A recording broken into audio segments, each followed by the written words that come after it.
Welcome to Ranger Stories. My name is Tennyson E. Stead. I'm the creator of Jump Rangers. And this is the show where I read things that I'm writing in the Jump Rangers universe and probably edit and discuss them for your viewing pleasure.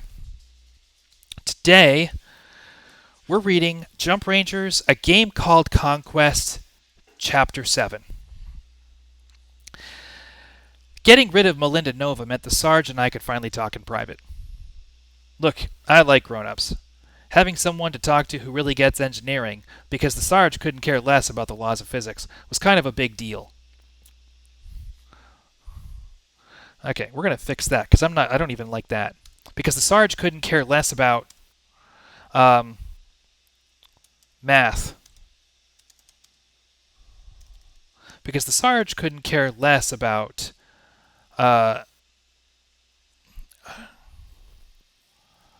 mechanics and design. Nah.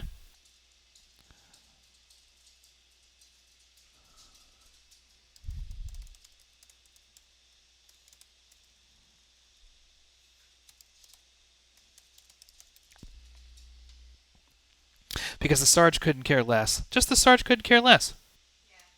Yeah. Look, I like grown-ups. Having someone to talk to who really gets engineering, because the Sarge couldn't care less, was kind of a big deal. Before we got to the vitriol, Melinda and I would stay up late and go over blueprints in my data deck, or talk about things the colonies could be building to make their lives better. Grown-ups can be fun, and she was more fun than most. What I'm saying here is that bigger things were happening. When bigger things are happening, you need your people, and the Sarge is my people. On the way back to Planet Link, the Sarge and I started working on a plan for finding one of these missing nomads. Maybe they can help us. Nah, let's just jump right to this next sentence right here. On the way back to Planet Link, the Sarge and I started working on a plan for finding one of these missing nomads.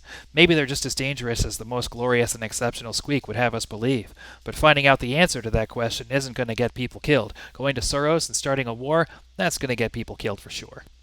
Really, the question is what to do if we actually find the help we're looking for. That's the way I should say it. What happens if these nomads actually do give us a way to save the Earth from the Saurian horde, and all we have to do is back off and leave it alone for the next 10,000 years? If it turns out that there's actually something we can do to stop this war, is Admiral Paxis going to go along with it? On Battleground, he was the first human to beat the Saurians. People love him for that. When grown-ups get attention for being good at something, they tend to go a little blab about it. What I'm saying is, getting Earth back is more important than winning. Maybe the Admiral will see that. Maybe not. None of this really matters unless we have a plan for saving Earth, so let's start there. We need to get one of these nomads to tell us exactly what happened on Planet Link, and that might not be as easy as it sounds.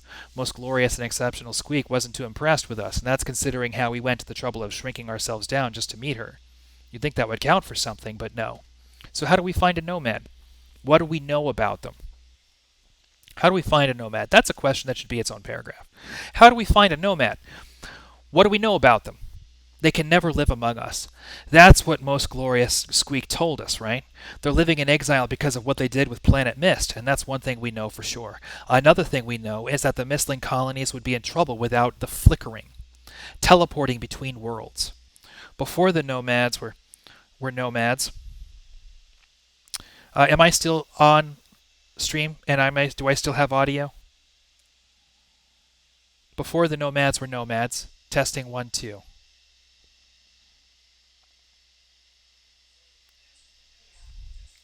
Okay, great. All right. Before the nomads were nomads, they were scouts for the Mistling people. Explorers, maybe. Who knows? What we did know is that they brought the spores to Planet Mist, and that's what made Mist so misty. So they brought the spores. Just like that, the Mistlings have to give up their war against the Saurian horde and evacuate their home world and let the spore bugs do their thing. And that's if the nomads are right about the spore bugs in the first place. What makes them so sure they get to have their planet back when all this is over? Forced to evacuate because of what the nomads did, the Mistlings kick the nomads out of their civilization once and for all. They can never live among us. In spite of their exile, the last thing we know about the nomads is that they're still helping Mistling colonies. Without the flickering, they'd be lost. Nobody likes the nomads, and they keep jumping in to help regardless. Either they're a bunch of bullies who are forcing the Mistling to live under their thumbs, or they're heroes who have refused to abandon their people. Or maybe they're both. A person can be both. Admiral Paxis is both. So if the nomads are ready to help when help is needed, but they're never allowed to live among their people, how do the nomads know when a colony needs their help? Someone has to be watching, right? If these space mice really are just able to teleport across the galaxy, then it's probably going to be pretty hard to track one down, but maybe we don't need to find them. Maybe what we need to do is just find a Mistling colony and not hurt or scare anybody, but just make ourselves noticed. Going back to the vitriol is not an option. Most Glorious Squeak told us to stay away, and it's not our business to tell her how to run her colony. We'll need to find another Mistling colony, and there's probably at least one in Blister City. For all I know, there's one in Pax's Space. If we can find a bunch of Mistlings tucked away and hiding somewhere in the human colonies, then maybe we've got something to offer them. Maybe we can give them some pointers on how to sneak power or water or food. Maybe we can show them how to keep those systems running so nobody maybe we can show them how to keep the colonies systems running so nobody comes digging around in the life support systems to fix them.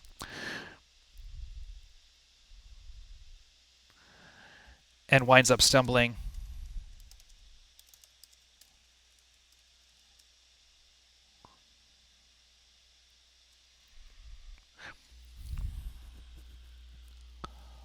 Okay, so nobody comes digging around in the life support systems to fix them. And the Mistlings can live in peace.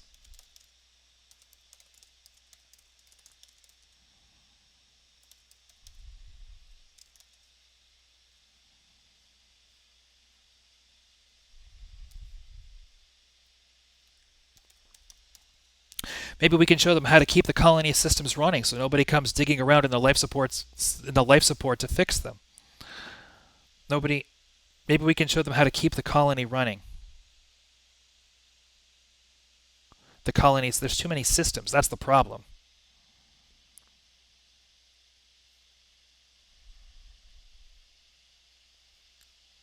Here we go.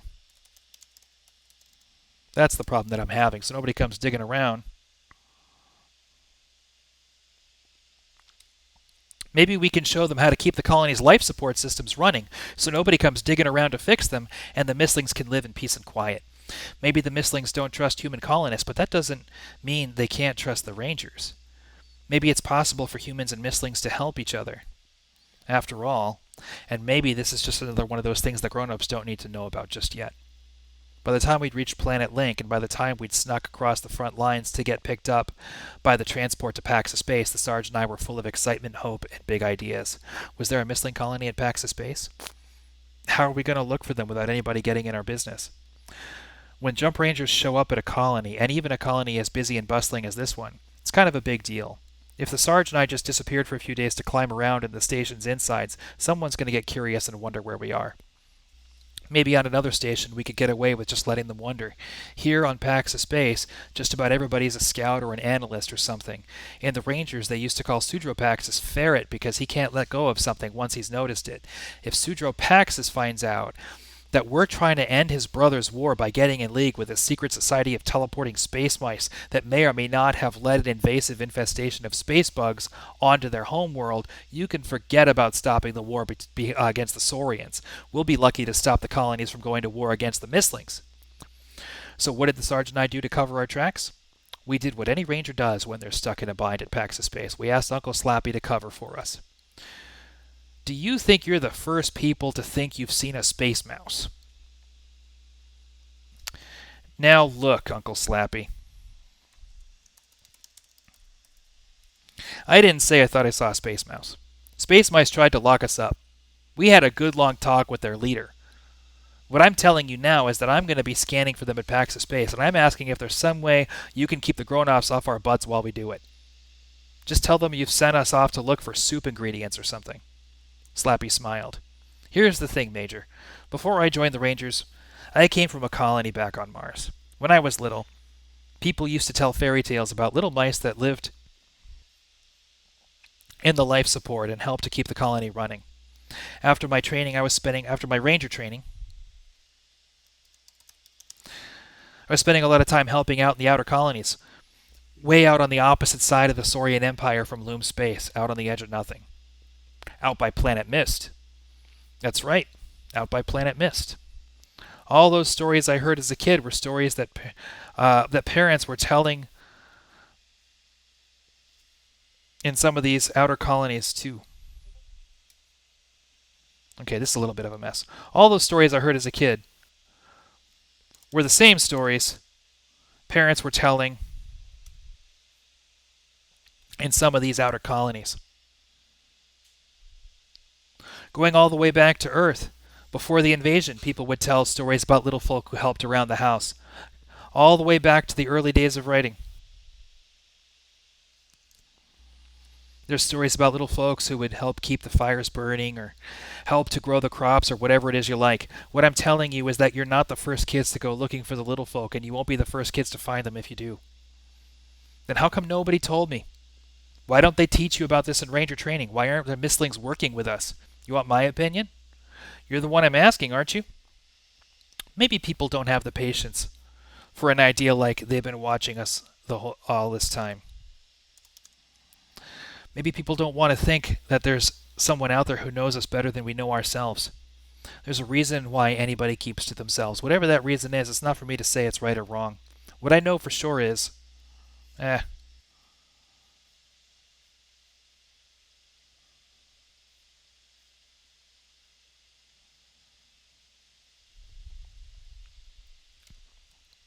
a little long. So, maybe people don't have the patience for an idea like they've been watching us all this time.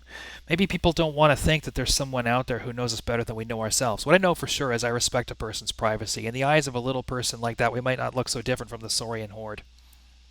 Are there mislings here on Pax's base? I don't know whether there are or not, but I do know there are parents who tell their children stories about the little people who live inside the walls. I don't ask questions, but I don't keep cats in the ranger's roost. Maybe the water and the air filters run a little better in here because of that, you know what I mean? Have you seen them? No, I haven't seen them. I'm just a superstitious old man, Major. When Uncle Slappy talks himself down like he's just some old professor, it always makes me smile. Please, you're not some old professor. Is that what the kids are calling us old people? Why do they call you Slappy? I never told you this? Well, you never told the Sarge. Out of the corner of my eye, you could see the Sarge was smiling. Sarge already knows this story. Already knew the story. But I wanted Slappy to tell it.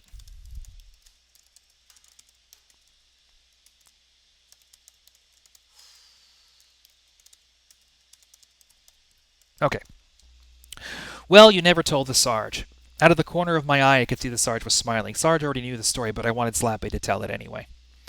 I got the name in my training with the regulars. Fell out an air vent right in front of a Rexor. Flared his nostrils right in my face. I could have walked right into that toothy mouth of his. What did you do? I slapped him. Right in the face. The Rexor couldn't believe it. Gave me time to shoot off my grappler and get back up in those air ducts. Extermination squad swept the whole ship, top to bottom, looking for my team and I. Even swept the trash locks. We hid in the Rexor's armor closet because we figured they cleaned that place 5 times a day already.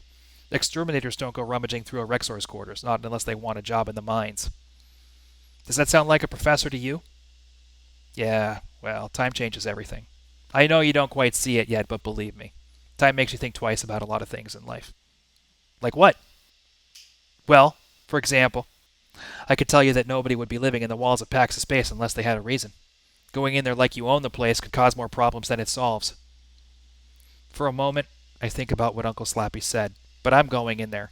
We have to go in there. What else are we supposed to do?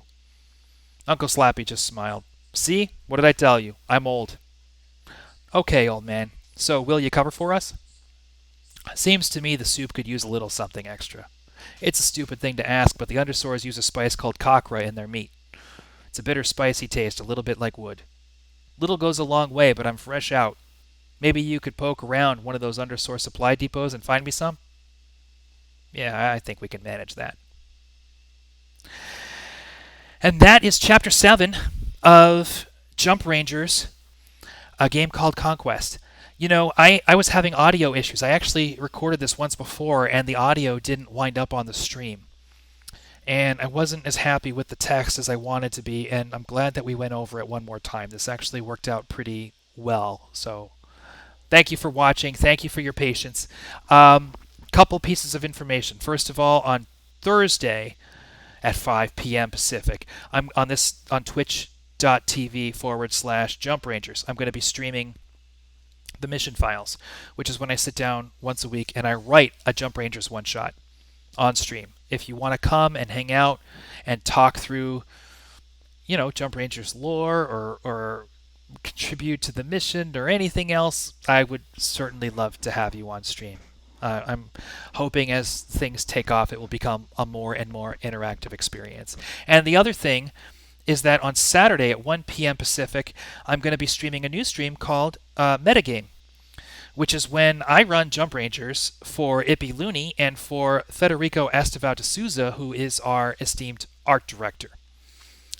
And the thing about this stream is that myself, the other people working on the project, we're not really able to talk about Jump Rangers without getting sidetracked or rabbit holing into some detail of this or that. So I expect it to be a situation where I'm trying to, get through a game or run a session, and we wind up talking about some arcane element of Jump Rangers design. And satisfying our curiosity about this or that thing or sharing ideas. And that's kind of what the stream is for. It's not just for real play, actual play, although there is going to be plenty of that. It's also for the opportunity to do some world building, and it kind of brings both of those worlds together. I think it's going to be a lot of fun. So I hope you'll check it out. We are going to have some guest stars along the way. I'm going to bring in some other people who are involved in the game to play. And I think that'll be fun. But for sure, Federico will be there. That's what I've got. Thank you very much for watching. All this stuff is on YouTube at youtube.com /Jump Rangers if you want to check it out, or / whatever it is, /Jump Rangers. And I'll be back next week, Tuesday, 5 p.m. for Ranger Stories. I appreciate you being here. Have yourself a great week. I'll see you on Thursday if you show up. And go high and go far, Rangers.